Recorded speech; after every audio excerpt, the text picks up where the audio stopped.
Olá, deusas maravilhosas! Vamos para o nosso primeiro vídeo. Esse é o nosso primeiro vídeo da série de vídeos que eu estou me comprometendo em fazer aqui no IGTV sobre as deusas, né? A nossa deusa da semana. Então, se tu não sabe como funciona, toda semana a gente, em conjunto aqui nessa egrégora, nesse espaço, nós escolhemos, tiramos do baralho uma deusa para nos acompanhar durante toda a semana. Então a gente conversa sobre esse mito, sobre que aspectos nossos essa deusa revela e nos ajuda a integrar, como que a gente pode se conectar com esse arquétipo e trazer essa face da deusa para a nossa vida, de forma a nos tornarmos mais integrais.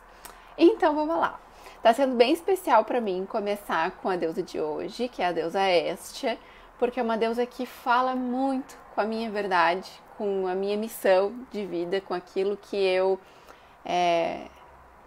entendo que é o meu propósito aqui e muito com a minha forma de ser.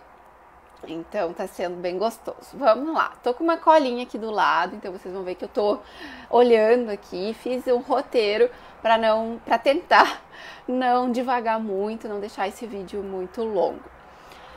Vamos então à nossa deusa Hestia e eu vou te convidar a dar uma respiração profunda, te conectar com esse espaço mais silencioso e aberto dentro de ti, para se conectar com essa deusa não somente na dimensão mental, mas também na dimensão mais profunda do teu ser, deixando que essa história se costure dentro de ti e te traga os insights que tu está precisando e que fazem sentido na tua caminhada nesse momento.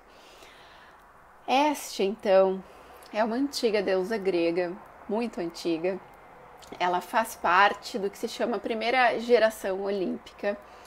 Ela é a primeira filha de Cronos e Reia. E é irmã, então, de Zeus, de Poseidon, de Hera, de Hades, de toda essa galera aí que a gente conhece bem. E mais outros, muitos deuses e deusas, a gente tem alguns mais conhecidos. E por ser a primogênita, justamente a primogênita desse casal, né, Cronos e Reia, Hestia tinha garantido seu lugar no Olimpo entre os 12 maiores deuses. Só que Hestia nunca quis ocupar esse lugar. Ela nunca quis permanecer dentro do Olimpo e fazer parte dessa trama familiar ali de uma forma muito presente. Então Hestia pulou fora e resolveu viver sua vida longe, né, do Olimpo. Por esse fato, ela não participou das guerras, das disputas entre deuses e entre humanos e deuses. Hestia se manteve sempre à parte. Hera, ao contrário, fez muita treta. Mas Hestia se manteve, então, afastada, né, desse burburinho todo. E é por isso que também a gente sabe pouco dessa deusa. Ela não faz parte, ela não está presente, envolvida no mito, nos mitos dos outros deuses. E Hestia, então, por essas características, fala e nos conta justamente sobre esse aspecto nosso.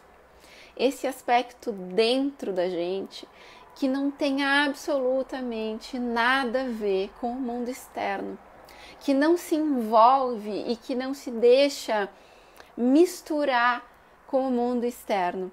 Com a novela mexicana, sabe? Com o que está rolando fora. Hestia é esse lugar sagrado dentro da gente, esse lugar eterno. A gente pode dizer que Hestia fala sobre a alma, sobre o coração. E isso é muito, muito lindo, né? Por isso mesmo, por falar desse lugar que é tão praticamente inominável dentro da gente, Hestia também não tem uma representação física muito oficial, como os outros deuses têm, né? Quando a gente pensa em Afrodite, por exemplo, logo vem uma imagem na nossa cabeça sobre como Afrodite era, né? Na sua forma mais humana, para dizer assim. Dionísio, Zeus, Hera, a gente tem representações oficiais desses deuses. Hestia, por trazer esse aspecto muito místico e muito interno, ela não tem essa representação física, humana, né? Quando ela é representada em formas humanas, ela é representada pela face velha da deusa. A velha sábia, a antiga, essa face mais anciã da deusa.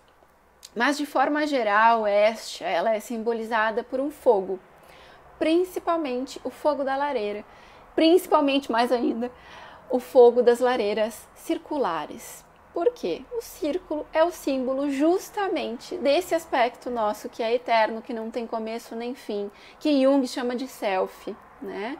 Então, Hestia, uma lareira redonda, um fogo, a nossa alma, o nosso self, o interior do nosso coração, esse aspecto nosso que é eterno e que não se mistura e que não tem nada a ver com aquilo que ocorre externo a nós. Bom, dito isso, como eu falei no início, a gente sabe pouco sobre essa deusa. Ela não se mistura nos outros mitos. Então eu vou trazer aqui 3 pontos sobre a história dela que, para mim, nos ajudam a compreender mais sobre a face de Hestia dentro da gente e como que a gente se conecta com esse lugar aqui dentro. Bom, 2 deuses se apaixonaram por Hestia e propuseram casamento para essa deusa. O primeiro deus foi Apolo. E Apolo, ele é o deus da razão. Ele representa as forças intelectuais, a investigação científica, aquilo que é validado, comprovado. Apolo traz um senso crítico, analítico. Quando Hestia, né, recusa se casar com Apolo, ela nos mostra justamente e nos ensina que a nossa alma, o nosso self, não pode estar aberto e submetido a esse olhar crítico que é representado por Apolo, a esse olhar cético, analítico, intelectual. O self, ele se fecha em si e ele não pode se abrir para esse olhar mais concreto e analítico, frio, né, digamos assim, de Apolo. Quando a nossa alma, o nosso self se submete a esse olhar, é impossível que a gente experimente a intuição, a entrega, a nossa espiritualidade. A gente começa a duvidar, a querer provas. Então o mundo sutil, o mundo místico, a nossa intuição, a nossa verdade, o nosso fogo interno vai ficando cada vez mais distante. A gente vai duvidando mais e mais e mais. Então quando Hestia diz, não senhor Apolo, não me case, muito obrigada pela sua proposta de casamento, mas eu vou permanecer minha parceira, né? Ela nos diz, não submeta a sua alma ao olhar crítico, analítico, concreto e que busca provas palpáveis. Vamos então ao segundo pretendente de Hestia, que foi Poseidon. E Poseidon é o deus dos mares. O que são as águas, né? O que são os mares? São as nossas forças emocionais. Então Poseidon, ele é aquele turbilhão emocional, aquela enxurrada de emoções. Poseidon aqui representa aquele turbilhão de ansiedade, de medo, de angústia, de preocupações. É aquela tempestade de emoções que nos tira do eixo e que nos faz dar volta e volta e volta em torno do próprio rabo, sem chegar a lugar nenhum. Todo mundo já se sentiu assim, né? Quando a gente é invadida por ondas de emoção, e a gente simplesmente não consegue retomar esse lugar de Hestia dentro da gente. Então aqui, quando Hestia diz não para Poseidon e ela recusa esse casamento, ela nos ensina que esse turbilhão de emoções, quando a gente está identificado com esse turbilhão de emoções, isso diminui o nosso fogo interno, né? A água de Poseidon apagando esse fogo interno, né? Então pensem em vocês, como eu acabei de falar, quando vocês estão mergulhadas naquele mar, naquela tormenta de emoções, é super desafiador a gente lembrar da alma, desse lugar silencioso, a gente se conectar com esse lugar sagrado dentro da gente, onde tudo tá como deveria estar, onde a gente encontra esse aconchego, esse fogo que nos sopra, que diz que tá tudo bem, que as coisas vão se ajeitar, que nós não somos as nossas emoções. Então esse não de Hestia para Poseidon nos lembra de não nos identificar com as nossas emoções, com o turbilhão de emoções. Nós não estamos comprometidas com as nossas emoções a nível de permitir que essas emoções nos tirem do eixo e nos façam esquecer desse fogo interno, desse lugar sagrado. E o terceiro ponto que eu quero trazer sobre essa deusa é justamente a escolha dela de ter permanecido virgem. E virgem aqui não tem a ver com sexualidade, com não fazer sexo. Virgem aqui quer dizer estar inteira em si mesma, quer dizer não entrar em um casamento. E aqui, como ela não quis, né, se casar com nenhum deus, Zeus, que é, né, o grande deus lá do Olimpo, em vez de presentear ela com um presente de casamento, ele deu para ela um privilégio. Hestia não tem um templo só dela, mas ela é reverenciada e é permitido que ela seja reverenciada no templo de todas as outras deusas. Então, Hestia, ela está presente em todos os outros templos. Isso é um símbolo para a gente de que ela é exatamente esse aspecto nosso, perene, eterno, essência, que nos permite conectar com todas as outras faces de todas as outras deusas e deuses, sem a gente adentrar esse lugar nosso. Não tem como a gente se conectar com nenhuma das outras faces de uma forma plena. Além disso, né, além de ser cultuada, de estar presente em todos os templos das outras deusas, Hestia também estava presente em todas as casas dos gregos antigos, simbolizada por uma lareira circular. Né? E depois em Roma também ela foi cultuada aí pelo nome de Vesta, né? A deusa Vesta.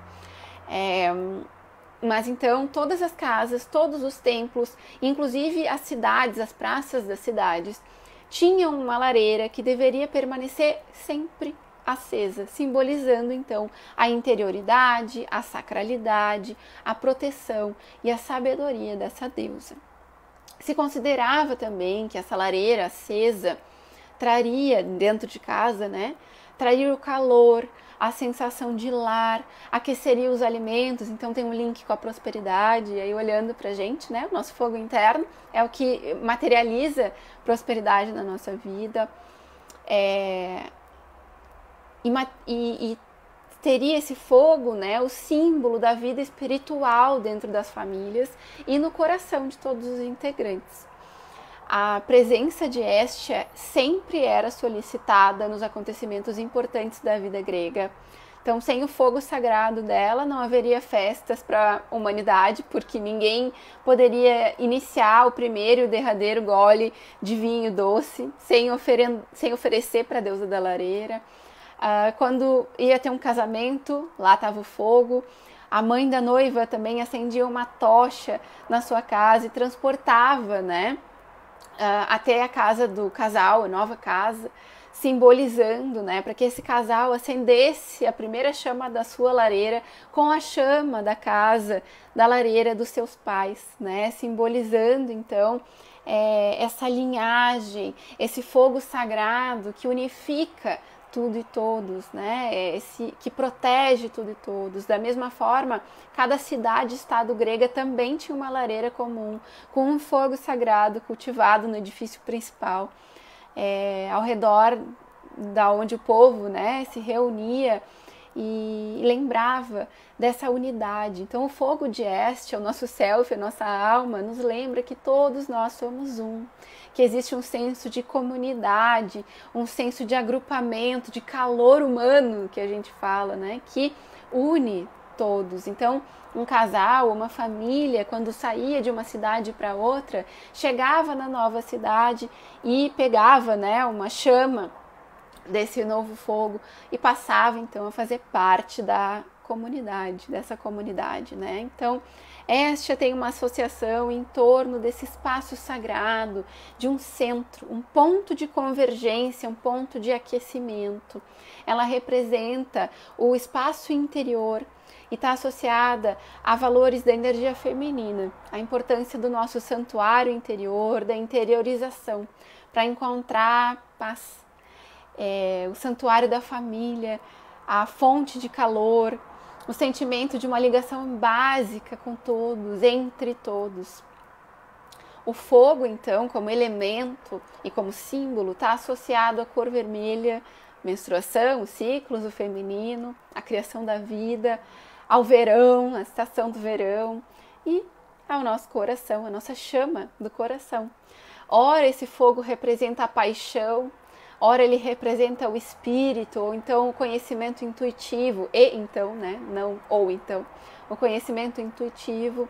A gente vai ter, até hoje, rituais da humanidade com fogo, né? Em vários povos, várias culturas. Então a gente vê que essa deusa, ela permanece com outros nomes, com outros simbolismos.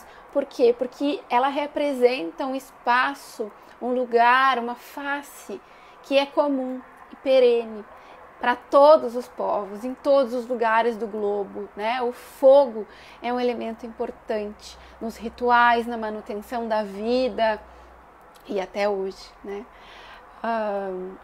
O fogo, então, ele é um elemento que limpa, que purifica, que é um veículo que separa o que é puro do impuro, né? Então a gente já entende aqui, se o meu fogo interno está aceso, se eu estou conectada com o meu fogo interno, eu consigo filtrar o que faz sentido na minha vida de uma forma muito mais facilitada, né?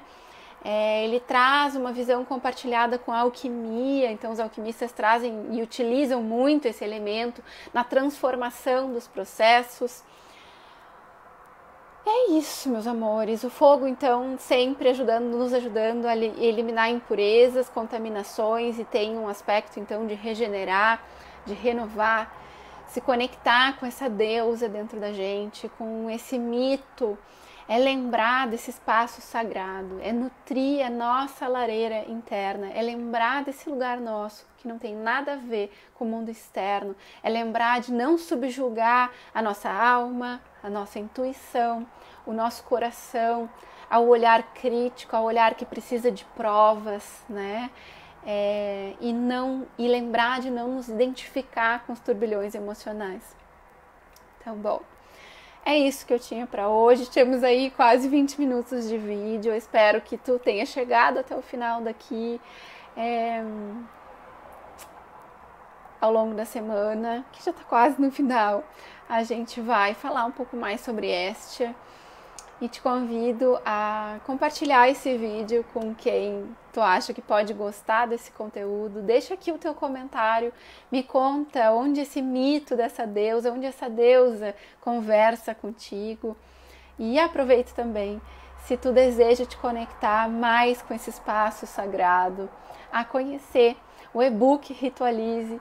É um e-book que traz práticas rituais e que linka as estações do ano com o nosso ciclo menstrual, com as fases da lua, com os arquétipos das deusas, e também a conhecer o atendimento que se chama Caminhando com as Deusas. É uma montagem de mandala pessoal ancorada na energia da deusa, né? Onde a gente ritualiza a abertura da tua mandala anual para perceber quais energias estão aí mais disponíveis ao longo dos próximos 12 meses do teu ano. Então, se conectar com Hestia é se conectar com esse lugar sagrado, que nos lembra que tudo é sagrado e que tudo, absolutamente tudo, começa e termina dentro de nós. E que sim, nós temos responsabilidade sobre as nossas emoções, temos responsabilidade por manter esse fogo interno aceso, por manter o nosso santuário interno vivo, aquecido e aberto para que a gente entre lá sempre que sentir a necessidade de relembrar quem nós somos. Bem, um beijo no coração de vocês, deixem o feedback, como eu posso melhorar esses vídeos, o que vocês gostariam de ver aqui, se tem alguma deusa que vocês gostariam que eu trouxesse para cá, e a gente se vê nos stories e nos próximos vídeos. Um beijo!